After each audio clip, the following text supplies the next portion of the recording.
any last takeaways for patients, providers, chiropractors for this type of research? Just kind of how is this valuable, and what kind of person could really benefit from this evidence?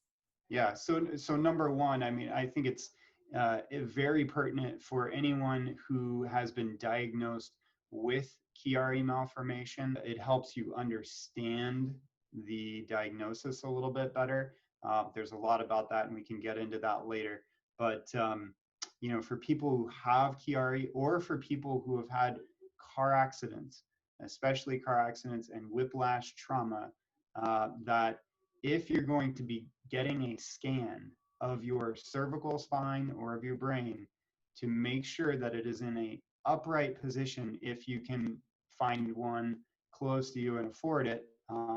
They're roughly about $600 for a scan, but if you can find an upright scan, they're going to, generally speaking, based on what this paper shows, find more of the pathology should show up, radiographically speaking, in their imaging, and you may get a different diagnosis because of that. So it's really important, if you've had an injury to your head or neck, to be doing upright imaging, because it shows the problem in gravity, which we're walking around in gravity all day long. And if you get a scan when you're laying down on your back, that problem may not show up nearly as much, because gravity is not in play like it would be most of the time in your life.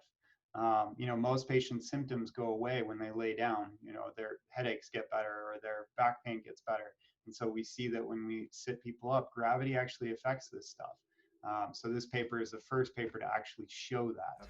Hi there, I'm Dr. Kevin Leach here with the Chiropractic Deep Dive podcast, bringing you the most important research and information on conservative primary spine care, upper cervical chiropractic care, and traditional chiropractic care. I'm really trying to bring value with these, so I'd appreciate commenting on the videos, hitting the like button, and sharing them with as many people as you can. You never know who might need to see it. And consider subscribing to the channel so you can see all the other episodes and videos coming out. Thank you so much. I truly appreciate your support.